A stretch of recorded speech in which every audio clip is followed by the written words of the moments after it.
Have you ever wondered if kindness is just a soft trait, nice to have, but powerless in a world driven by competition? Buddha's life story and teaching suggest the opposite. Kindness isn't a weakness. It's a transformative force that can change lives and even shape societies. By exploring Buddha's profound insights on compassion and empathy, we discover that kindness doesn't merely ease suffering. It builds resilience, fosters unity, and nurtures spiritual growth. Ready to see why kindness is the ultimate power in turbulent times? Let's begin. Why Buddha placed kindness at the heart of his teachings. Buddha, known in his early life as Siddhartha Gautama, was deeply moved by the suffering he witnessed outside his sheltered palace walls. This jarring encounter with sickness, old age, and death awakened in him an immense compassion. Rather than turn away, he sought to understand and alleviate human pain. From that compassion sprang one of Buddhism's most defining values, kindness. Not as a sentimental gesture, but as a radical affirmation of our shared humanity. In Buddha's path, kindness, metta or loving kindness, is woven into every aspect of practice. It underpins right speech, right action, and right livelihood, guiding us to interact ethically and gently with all creatures. For Buddha, kindness wasn't a secondary virtue, it was a primary vehicle for awakening. He believed no one can truly be liberated while harboring anger, greed, or cruelty. True peace arises when we see every being as interconnected. Your pain is my pain. My happiness is your happiness.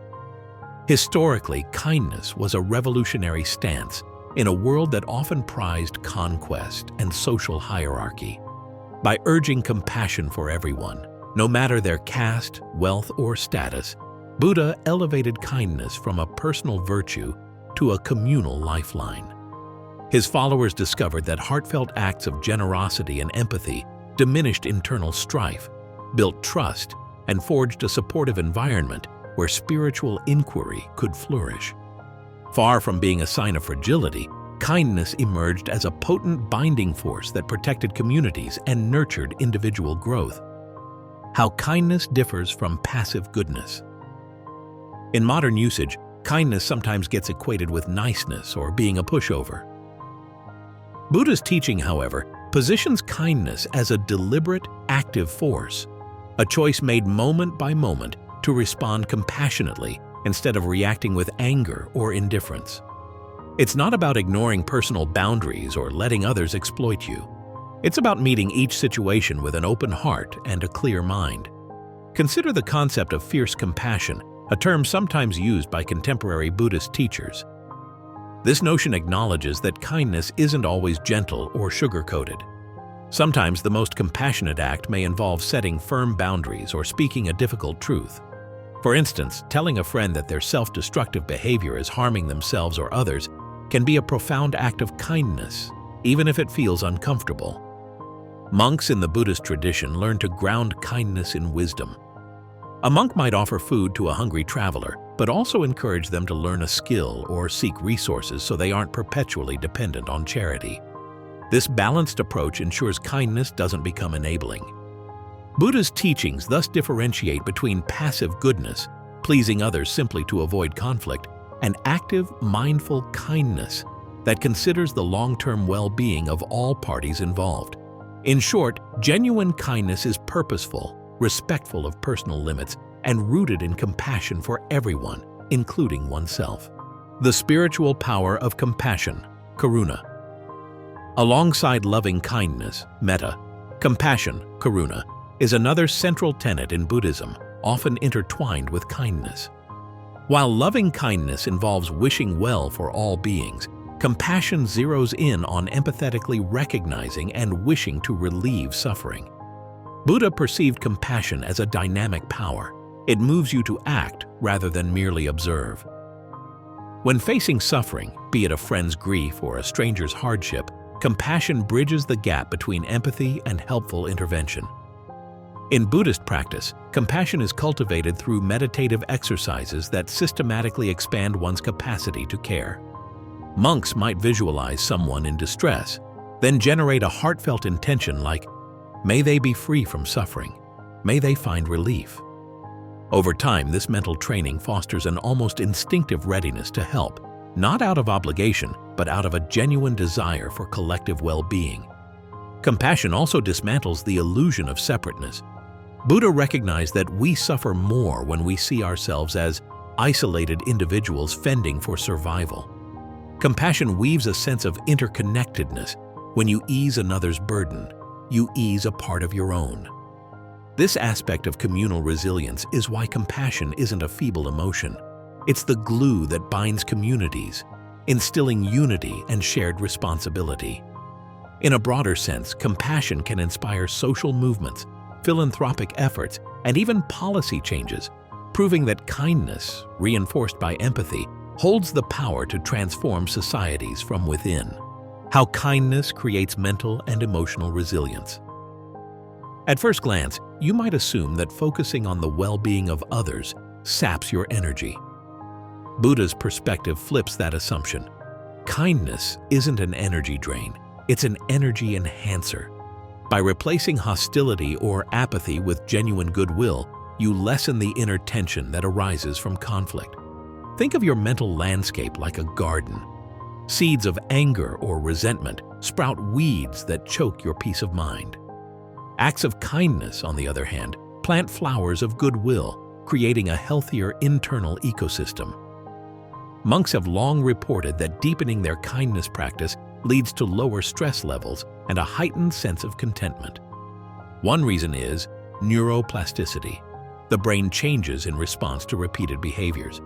As you repeatedly act kindly, your neural pathways adapt, making compassion and empathy more of a default reaction. Moreover, kindness fosters emotional resilience by reinforcing social connections. When you show kindness, you often receive gratitude or reciprocal care, building a supportive network. This mutual exchange doesn't mean you give solely to receive, but the synergy that arises from kind acts can cushion you against life's hardships. Empirical studies align with Buddha's teachings, showing that altruistic behaviors correlate with lower rates of depression and anxiety. Thus, kindness emerges as a protective factor, one that fosters both psychological strength and harmonious relationships. Buddha's view on weakness and the strength in kindness.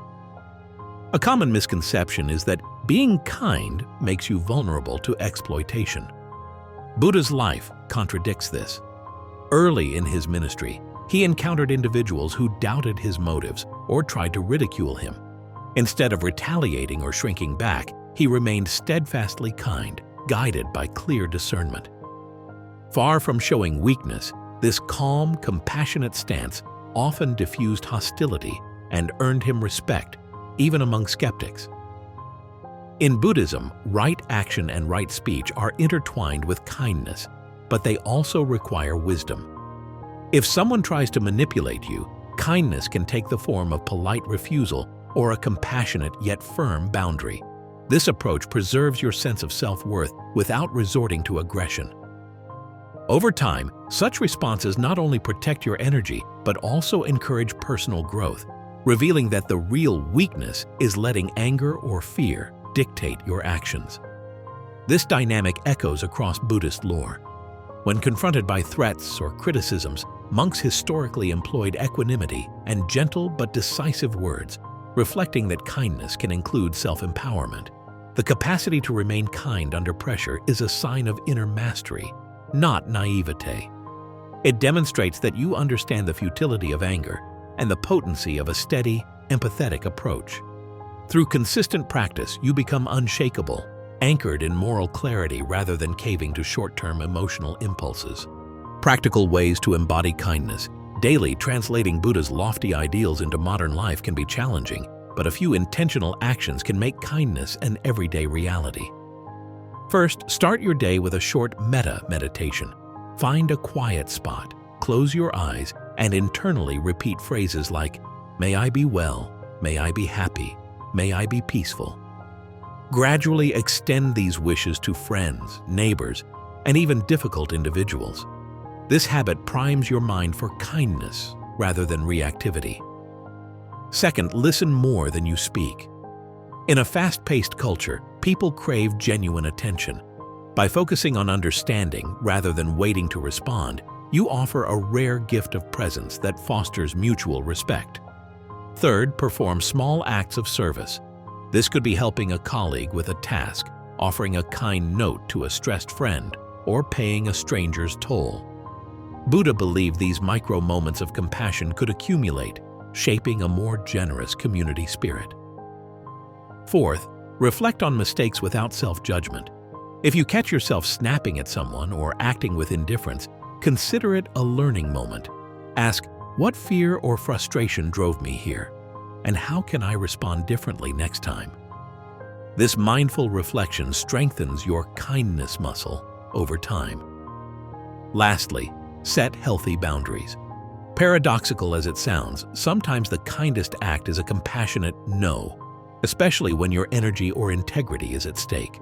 By safeguarding your well-being, you ensure the kindness you do offer is sincere and sustainable. Using kindness to uplift communities. While kindness often starts as an individual practice, Buddha recognized its larger social implications. Compassion begets compassion. A single considerate gesture can ripple through a workplace, family, or neighborhood. This notion of interdependence means that your actions, however small, contribute to a collective atmosphere. If you consistently model empathy, whether by mediating conflicts or sharing resources, you inspire others to do the same. History offers examples of how this principle can scale.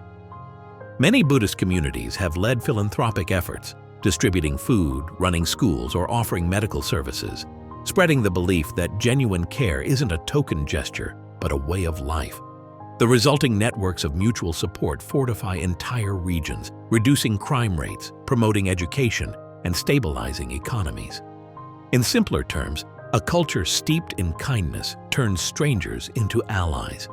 Even digital platforms can become kinder ecosystems if enough individuals commit to respectful discourse. Think of how your online interactions might shift if every comment you made stemmed from empathy rather than defensiveness. Buddha likely would have championed a mindful approach to social media, harnessing it for global unity rather than letting it devolve into echo chambers of hostility. By recognizing how far kindness can travel in a hyper-connected world, you can harness your everyday acts for a broader impact. Beyond individual gain, kindness as spiritual evolution. At its core, Buddhism aims not just at personal happiness, but at the dissolution of ignorance and the realization of enlightenment. Kindness is essential in this higher quest because it undermines the ego-driven mentality that sees the self as separate from others. Each kind act chips away at self-centeredness, training you to see all beings as interwoven in a shared existence. Spiritual texts describe the mind as a mirror that can be clouded by greed, anger, and delusion. Kindness is like a polish that gradually removes these clouds, letting the mind reflect reality more accurately. Over time, consistent acts of compassion clarify your insight, leading to deeper wisdom. When you realize how your happiness depends on the happiness of others, you cross from mere personal satisfaction into the realm of genuine spiritual evolution. Buddha championed this transformation, a shift from isolated consciousness to universal empathy, where every action, however small, contributes to the collective awakening. In this sense, kindness isn't a fleeting nicety or a moral obligation. It's a gateway to a more liberated way of being. You become a channel for goodwill that enriches both you and the world, illustrating that the ultimate power lies in fostering harmony, not in overpowering others. Buddha's teachings show that kindness is far from a fragile virtue. It's a potent force that shapes minds, communities, and even spiritual paths. By cultivating genuine compassion and empathy in everyday life, you not only protect your own well-being, but also uplift those around you. Which practice or insight resonates most with you? Share your thoughts below. And if you found inspiration here, like, share, and subscribe to our YouTube channel, Monk Mindset, for more ways to live with depth and compassion. May kindness guide your steps each and every day. Have you ever felt stuck in a whirlwind of thoughts and emotions? Like your mind had a life of its own, dragging you along for the ride? More than 2,500 years ago, Siddhartha Gautama, the Buddha, faced a similar struggle, leading him to profound insights about the mind. Contrary to quick fixes or suppressive tactics, Buddha's approach centers on transforming our relationship with inner experiences. By learning to watch thoughts come and go, we grow less reactive and more at peace. This script unpacks key Buddhist principles and practical methods to help you cultivate a steady, clear mind, even amid modern chaos. Why our thoughts and emotions can feel overwhelming. In today's hyper-connected world, our minds process an onslaught of stimuli, social media notifications, endless tasks, and constant stressors. From Buddha's viewpoint, much of our mental strain boils down to attachment and aversion. We grasp after what we desire and repel what we fear. This intensifies both our cravings and anxieties. Think about replaying a hurtful comment over and over, or obsessing over future what-ifs. Buddha noted that suffering expands when we identify too closely with every fleeting mental event. Instead of seeing thoughts as passing occurrences, we treat them as absolute truths. The result is tension, worry, and sometimes despair. Buddha recognized that simply forcing thoughts to stop doesn't work. You need a new approach, one where you observe, rather than battle, your mental states. By noticing how ephemeral each thought or feeling is, you free yourself from being controlled by them. This shift forms the foundation of Buddhist mental training, acknowledging thoughts as impermanent happenings, not unchangeable facts. Buddha's radical shift. Observing the mind. One of Buddha's core teachings is mindful observation. Before enlightenment, Siddhartha Gautama tried austere methods but found lasting change through calmly watching his mind. He realized that telling yourself, "Stop thinking," rarely succeeds. Real progress comes from seeing thoughts and emotions as momentary, non-defining phenomena. In modern terms, this is akin to a metacognitive skill, awareness of your mental processes. If anger arises, you note, "Anger is here," then track how it manifests physically, tightness in the shoulders, a surge of heat in the chest, without fueling it. Monks systematically practice this in meditation. They watch each thought appear and fade. Over time, they develop equanimity, a balanced mind that doesn't latch onto pleasant feelings or recoil from unpleasant ones. In daily life, even brief recognition of your mind's patterns disrupts autopilot reactions. When frustration or temptation appears, you pause and witness it. This vantage point dissolves impulsive habits and fosters a sense of freedom. Instead of drowning in the storylines your mind spins, you stand on the bank, seeing thoughts flow by like leaves on a river. The illusion of control and how to transcend it. People often interpret controlling your thoughts as forcing them to stop. Buddha taught the opposite. Controlling the mind means relating differently to thoughts, not repressing them. Rigidly trying to silence thoughts can breed inner conflict. Instead, Buddha showed how seeing thoughts as fleeting, not reflective of an unchanging self, reduces their emotional charge. Imagine a leaf drifting on water. If you jump in, attempting to snatch or push it away, you waste energy and get soaked. Standing on the bank, observing, requires less effort. Similarly, emotional states are less overwhelming when you adopt a calm, observing stance. This doesn't deny painful memories or worries. It acknowledges them as transient mental events. Compassionate acceptance is key. You treat these internal visitors kindly, without letting them hijack your sense of self. You realize, "I'm experiencing anger," instead of declaring, "I am angry." That subtle shift dilutes negative energy. Over time, you build a new mental reflex, pausing before reacting, freeing you to choose wiser responses. Practical methods, from meditation to daily rituals. Buddha's teachings aren't meant to stay in the realm of theory. They're designed for daily integration. One core practice is sitting meditation, samatha vipassana, where you devote 10 to 20 minutes to a quiet posture, focusing on your breath or a specific object. Each time thoughts wander, you gently return to your focal point, building concentration, samatha, and insight, vipassana. Walking meditation follows a similar principle, only now you observe each step's sensation, acknowledging mental distractions as they arise, then returning to your stride.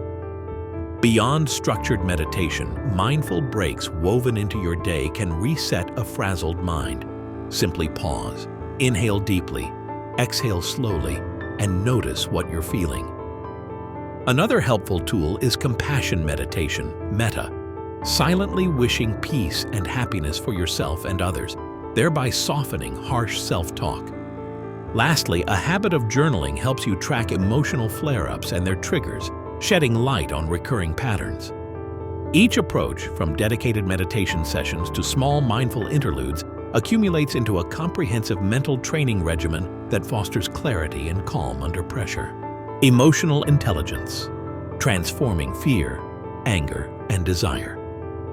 Buddha's approach parallels modern emotional intelligence, which emphasizes awareness, regulation, and empathy.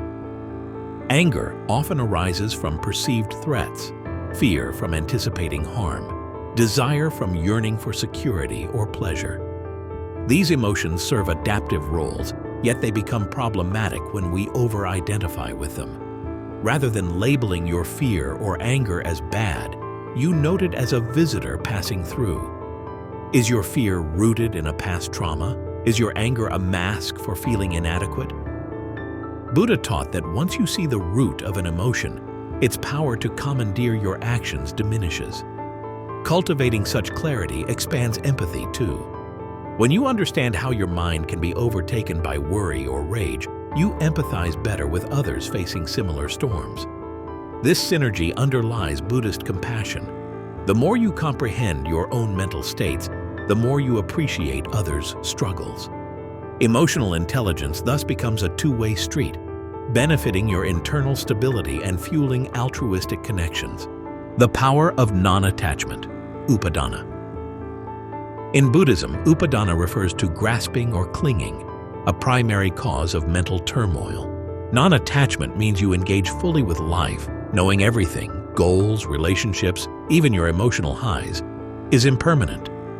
This perspective lowers anxiety about outcomes. For instance, working toward a promotion is healthy ambition, but if you tie your self-worth to achieving it, any failure or delay inflames your mind. Non-attachment encourages diligence without the stress of hinged identity. You do your best without letting the result define your sense of self. When it comes to internal states, non-attachment fosters a more peaceful mind. Thoughts and feelings arise, but you don't chain your identity to them. By reminding yourself thoughts are events, not deep truths, you fluidly navigate emotional waves. This approach fosters a confident, flexible psyche. Energy is channeled into present-moment action instead of wasted on frantic control. Dissolving the ego, where real freedom begins. Buddha's teaching of anatta, no self, radically shifted how practitioners see themselves. We often cling to an I that we feel needs defending. Emotions intensify when they threaten our self-image. If your mind ruminates on a slight or criticism, it's often because you believe it undermines your stable self. Yet deeper meditation reveals the self as a fluid construct.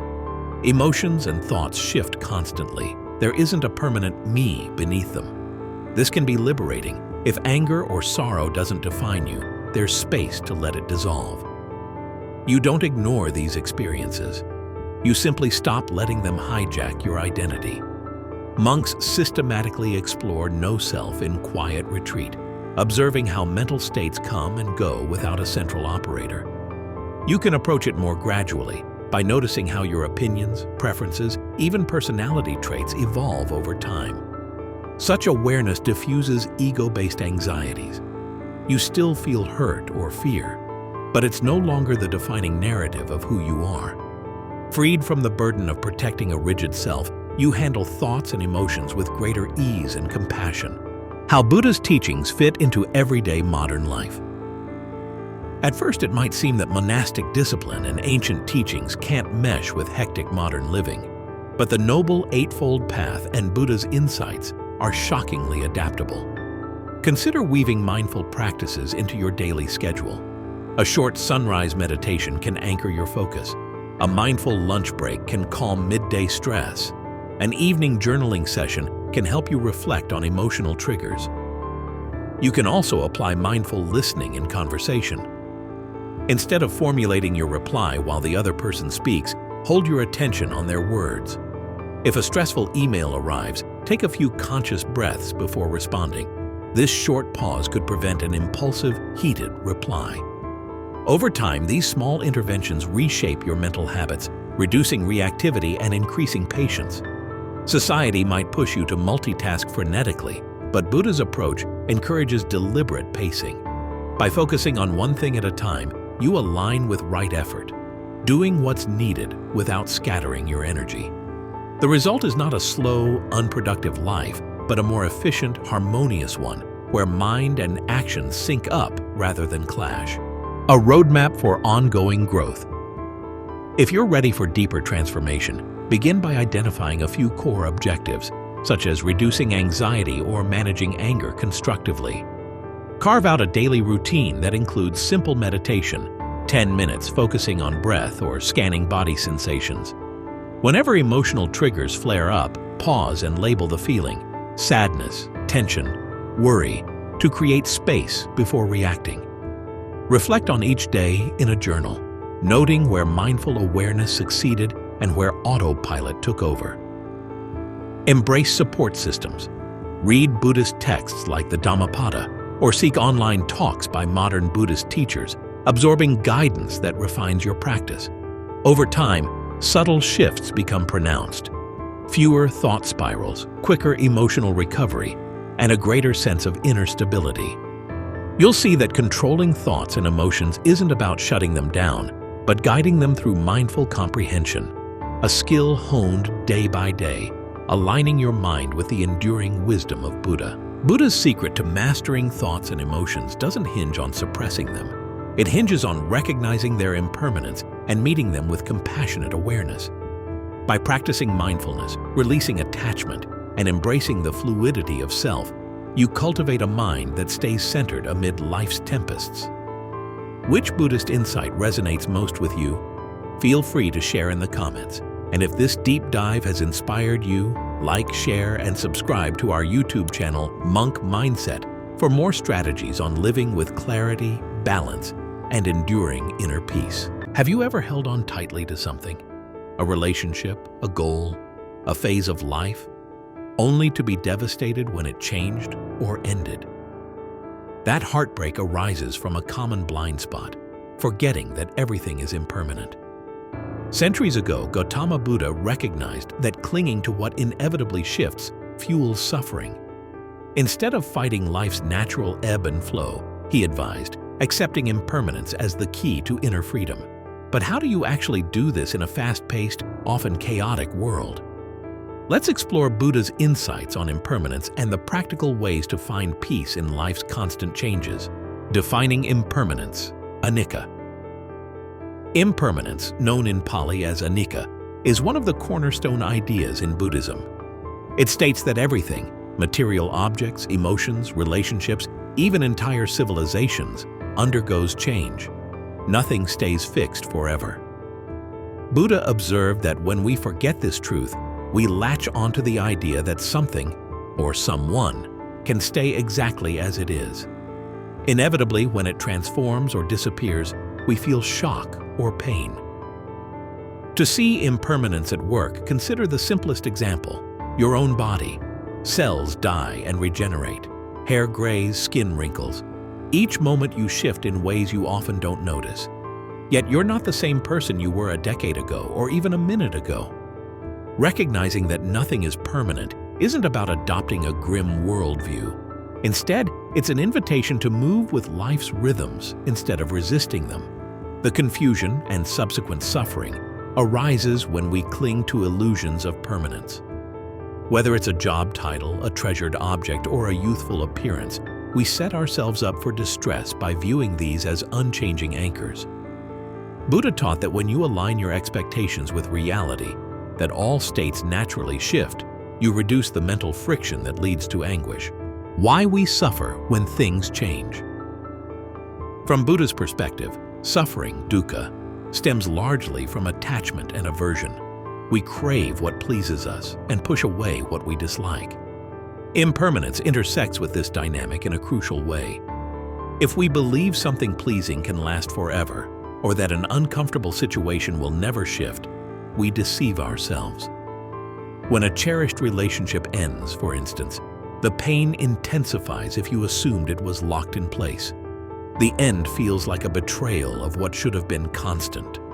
Similarly, a persistent negative state, like a tough job or an illness, torments us more if we believe it's permanent, blocking hope for better days. Buddha observed that both illusions, eternal positivity or eternal negativity, magnify suffering. Recognizing the unstoppable flow of change reduces these extremes. It's normal to love what's pleasant and recoil from what's painful. The trouble is in forgetting that both are transient. If you cling to today's comforts, you'll resist tomorrow's shift, losing peace. If you despair in today's hardships, you'll overlook that they, too, will shift. By internalizing impermanence, you begin to approach life with a gentler hold, fully experiencing joy without a desperate need to freeze it, and facing challenges with confidence that they also evolve. Buddha's personal awakening to impermanence. Siddhartha Gautama's own life illustrates the power of accepting change. Born into princely luxury, he was shielded from sickness, aging, and death. Yet once he glimpsed these realities, the shell of permanence shattered, propelling him on a quest to alleviate suffering. Through intense meditation, he realized that attempting to cling to youth, health, or pleasure only deepens our pain when life inevitably shifts. This epiphany fueled his middle way, neither extreme indulgence nor harsh austerity, but a balanced approach that acknowledges how everything arises, transforms, and fades. Impermanence is a thread running through all of Buddha's teachings, from relationships and possessions to states of consciousness. By experiencing life as a continuous flow, Buddha found freedom from the anxiety born of wanting everything to remain fixed. Even after enlightenment, Buddha observed monastic routines that underscored impermanence, like daily reflections on aging and mortality. These aren't morbid exercises, but practical reminders. If we know time is limited and change is certain, we focus on what genuinely matters. This acceptance fosters compassion, ethical living, and mental clarity, qualities that endure regardless of the flux around us. How resistance to change fuels. Stress. Many of us intuitively know change is inevitable, yet we often grip tightly to a partner, a job, or a self-image. This gap between awareness and action sparks stress. We see a loved one's preferences evolve and panic that we're losing them, or watch technology reshape our industry and feel threatened by uncertainty. Buddha would label this friction as attachment. Clinging arises from the false belief that we can freeze time or outcomes to sustain comfort. When reality moves on, the tension accumulates in the form of anxiety, fear, or heartbreak. This doesn't mean we shouldn't treasure wonderful experiences or strive for cherished goals. It means we approach them with an open hand, not a locked grip. A job promotion is exciting, but if you hinge your identity on it, a downturn becomes devastating. Practically speaking, acknowledging impermanence helps you manage transitions more gracefully. Instead of meltdown or denial, you adapt. If you lose your job, you grieve, but you don't fall apart because you never believed that position was an unchanging constant. Letting go of illusions about permanency fosters mental flexibility, making you resilient in the face of shifting circumstances. Embracing impermanence. Finding peace in flux. Embracing impermanence doesn't mean surrendering to apathy. Rather, it's about engaging wholeheartedly with life while recognizing nothing stays static. You enjoy a beautiful sunset, but don't insist it last forever. You handle a conflict at work with the knowledge that this tension too can evolve. Paradoxically, this mindset can amplify gratitude and motivation. You realize each moment is irreplaceable, spurring you to be more present and appreciative. Buddha called this approach non-clinging. Even joys are seen as passing. so you savor them without desperation. Sorrows, while painful, don't become eternal prisons. Embracing impermanence thus fosters emotional balance. You live deeply in each experience without the burden of needing to lock it in place. When an experience wanes, you allow it to depart gracefully, trusting that new experiences will arise. One result is less fear of change. People often dread major life transitions, retirement, moving cities, or children leaving home, because they represent the unknown. Yet with impermanence as a friend rather than a foe, you accept that life is inherently a series of new chapters. Fear recedes as you realize change is the norm, not the exception. Instead of bracing for disruptions, you become skilled at adapting, discovering peace in the flow of life's seasons. Mindful practices to internalize impermanence. Moving from intellectual understanding of impermanence to heartfelt acceptance requires consistent practice. Mindful meditation is a cornerstone. Whether in sitting meditation or walking, you observe breath, bodily sensations, and thoughts. Each breath arises and fades. Each thought emerges and passes, a microcosm of impermanence. You learn not to cling to a pleasant sensation or push away an unpleasant one, viewing them all as transient. Body scan meditations likewise spotlight the body's ever-changing nature. Pain in the knee might intensify, then ease. An itch on the shoulder appears, then dissolves. Noticing these shifts uproots the assumption that bodily sensations are static. Another tool is contemplation of change. Reflect on a memory, maybe a childhood scene or a past friendship, and note how everything has evolved since then. Instead of nostalgia or regret, approach it with gratitude for what was, now replaced by something else. Daily life also provides countless mini-practices. Spot how a mood in the morning differs from midday. Watch a heated argument cool off over hours. If an item breaks, recognize it as part of a natural life cycle. By repeatedly affirming that all phenomena have a beginning, middle, and end, you slowly dismantle the reflex to cling. Over weeks and months, this approach fosters a mellow acceptance that cushions you against sudden upheavals. Practical steps for applying impermanence. Putting impermanence into action goes beyond silent meditations, and there are various tangible strategies you can adopt to integrate Buddha's insight. One approach is regular reflection. Each morning or evening, pick a single event, such as a recent conversation or a lingering physical ache, and mentally trace how it has changed over time, noting any developments, resolutions, or surprises. Additionally, journaling on transitions can be immensely helpful.